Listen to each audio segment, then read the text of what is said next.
Welcome to the video lecture for figures of speech. Figures of speech are words or phrases that describe a person, place, or thing in terms of something else. They always involve some sort of imaginative comparison between seemingly unlike things. They're not meant to be taken literally. Figurative language is used to produce images in a reader's mind and to express ideas in fresh, vivid, and imaginative ways. The first one is alliteration. It's the practice of beginning several consecutive or neighboring words with the same consonant sound. The twisting trout twinkled below. Anaphora is a repetition of the same word or phrase at the beginning of successive clauses or verses. It rained on his lousy tombstone, and it rained on the grass on his stomach. It rained all over the place. Antithesis is a direct juxtaposition of structurally parallel words, phrases, or clauses for the purpose of contrast. For richer or for poorer. To sink or to swim. An apostrophe is a form of personification in which the absent or dead are spoken to as if they're present, and then the animate as if they are animate. Look at all of the examples of apostrophe and pick one that makes sense to you. Assonance and consonants. Assonance is the repetition of accented vowel sounds in a series of words. Cry by the hills side. The repetition of a consonant sound within a series of words to produce a harmonious effect is consonant, and each slow dusk, a drawing down of blinds.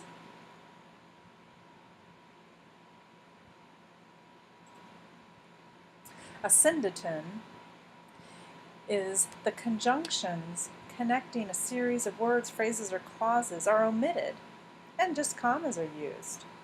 This continuous flow of thought speeds up the rhythm of the passage, and a single idea tends to be more memorable.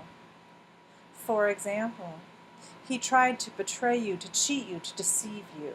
Notice that in ascendaton, conjunctions are not used.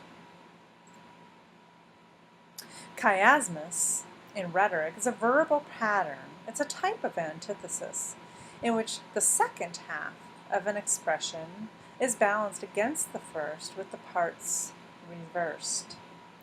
For example, I am stuck on Band-Aid, and Band-Aid's stuck on me.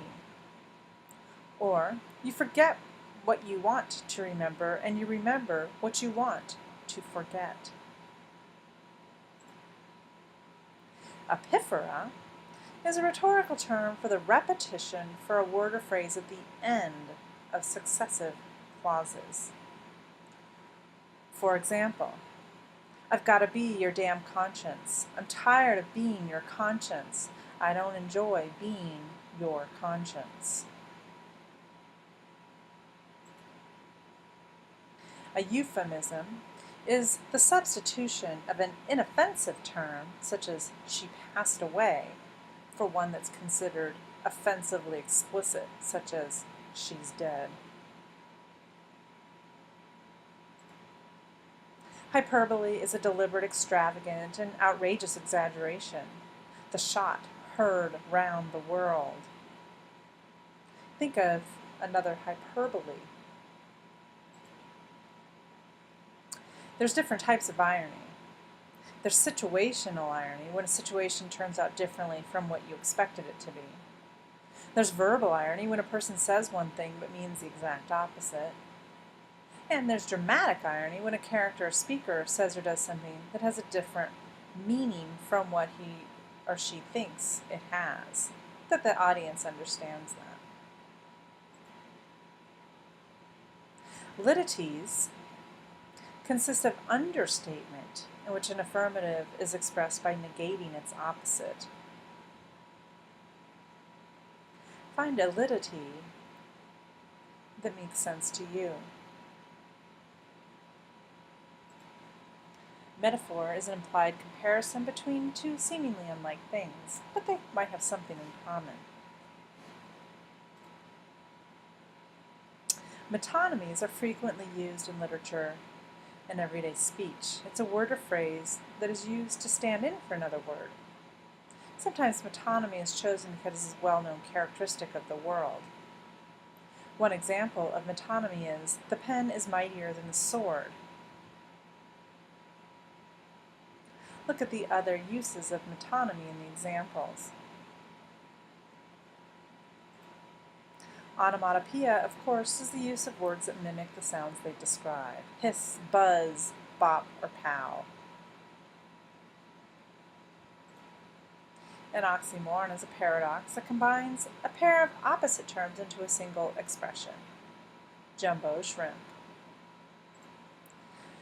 A paradox occurs when the elements of a statement contradict each other. Although a statement may appear illogical, impossible, or absurd, it turns out to have a coherent meaning that reveals a much hidden truth. Much madness is divinest sense. Personification gives an inanimate object a human characteristic. For example, the wind cried in the dark.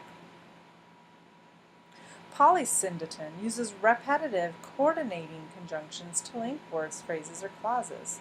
It adds cadence to the sentence or series of sentences. So, compared to asyndeton, which takes out the conjunctions, polysyndeton puts more in. We have ships and men and money and stores. A pun is a humorous use of a word or a word which is formed or sounded like but have different meanings. It's really just a play on words.